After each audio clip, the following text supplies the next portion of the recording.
नमस्कार। मैं राजीव आनंद, आपका हिप्नोथेरेपिस्ट, रेकी ग्रैंड मास्टर एवं न्यूमरोलॉजिस्ट। आज जिस विषय पर बात कर रहे हैं वो विषय है चिंता। चिंता का जन्म कहाँ से होता है? चिंता का जन्म दो तीन तरीके से होता है। एक होता है डर। डर क्या है?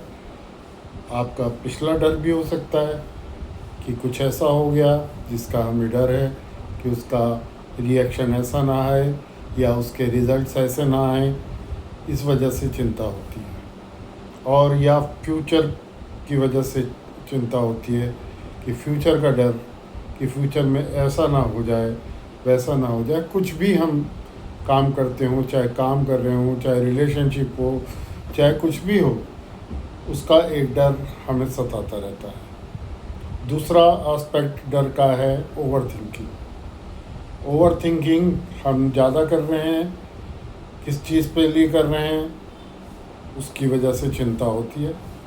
और ज़्यादा चिंता होती है तो फिर हम और ओवर थिंकिंग करते हैं। अर्थात ओवर थिंकिंग से शुरू, ओवर थिंकिंग, चिंता बीच में, और फिर ओवर थिंकिंग। डर से शुरू, चिंता बीच में, फिर डर। अब ये है क्या? है ये कि हमारा दिमाग जो है वो चीज़ों को एनालाइज करता है और हम अपने दिमाग को कभी शांत तो छोड़ते नहीं हैं। अगर आप कभी भी याद करके देखिए कि 5 मिनट या 10 मिनट आप कभी बगैर कुछ करे, बिल्कुल अकेले, बिल्कुल शांत, बगैर कुछ करे, बगैर कुछ देखे, ना टीवी देखना है, ना मोबाइल यूज़ करना है, ना किसी से बात करनी है, क्या कभी बैठे हैं? शायद नहीं। कभी भी अपने आप से चिंतन करने की ज़रूरत नहीं पड़ी। आपको चिंता नहीं करनी है, आपको चिंतक बनना है। अर्थात उस चिंता के बारे में सल्यूशन सोचना है, उसके रिज़ल्ट्स निकालना है, चिंतन करना है उसका। लेकिन हम चिंता करके बैठ जाते हैं और वर्स्ट टू वर्स्ट उसके रिज़ल्ट के बारे में सोचना शुरू कर देते हैं। जैसे फॉर एग्ज़ाम्पल, हमारा दिमाग जो है वो जब काम करता है तो जिस जगह पर वो उस दिमाग को हम फिक्स करते हैं, उसी जगह पर वो बार बार घूमता चला जाता है।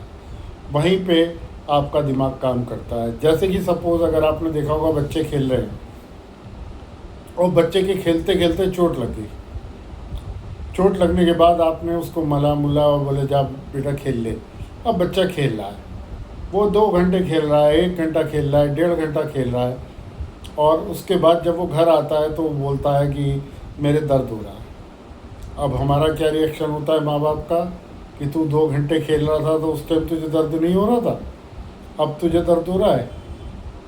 तो एक्चुअल में दर्द तो उसे था उस टाइम भी, लेकिन उसने अपने दिमाग को दूसरी जगह लगा लिया। दिमाग को दूसरी जगह लगाने की वजह से उस दर्द का एहसास उसे नहीं हो रहा था। अगर आप किसी बीमारी में हैं, कुछ है, कॉमेडी पिक्चर देखते हैं और अगर आप उसमें इन्वॉल्व हो जाते हैं तो आप थोड़ी देर के लिए, जितनी देर भी वो पिक्चर देख रहे हैं, कुछ कर रहे हैं, तो आप अपनी उस प्रॉब्लम को भूल जाते हैं। जैसे आपने अक्सर कपिल शर्मा शो में देखा होगा, बड़े बड़े पेशेंट आते हैं कैंसर के, इसके उसके, वो बोलते हैं हम आपका शो देखते हैं तो हम अपने आप को भूल जाते हैं, हम खुश हो जाते हैं। तो क्या होता है, उस समय के लिए उनकी चिंताएं, उनकी परेशानियां, उनकी जो भी दर्द हैं, वो दर्द थोड़ी देर के लिए ख़त्म हो जाते हैं। लेकिन ऐसा नहीं कि वो परमानेंट ख़त्म हो गए, वो टेम्परेली ख़त्म हो जाते हैं।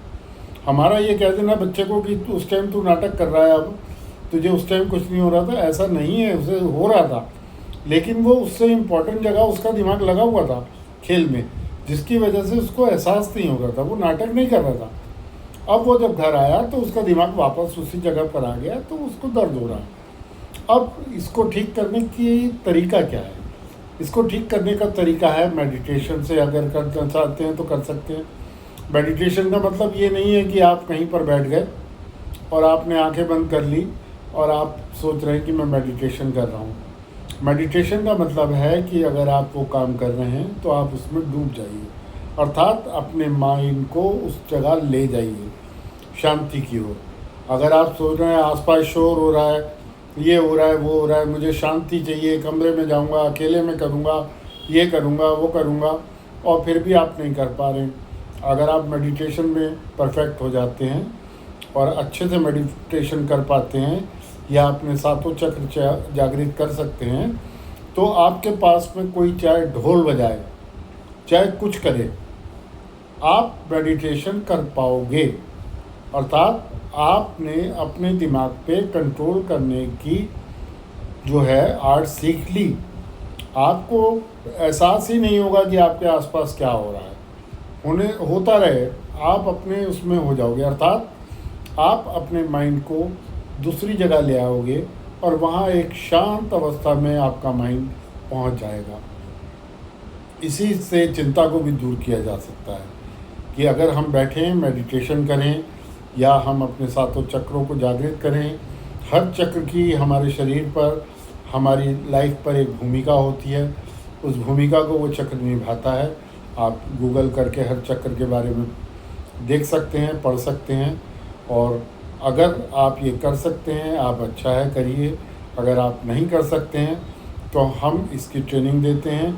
हम आपके सातों चक्र आपको जागृत करना आपको सिखाते हैं, आपको ट्रेनिंग देते हैं, और उसके बाद हम आपको ऑडियो वीडियो बना के दे देते हैं, जिसको सुन के आप उसे करते रहते हैं। ये एक ऐसी ही साधना है जो आप 2-4 बार में नहीं कर पाओगे, इसके लिए आपको महीनों लग जाते हैं, लेकिन जब आप इसे करोगे तो इसका मज़ा कुछ और ही होगा। तो आज के लिए इतना ही। सबको नमस्कार, धन्यवाद।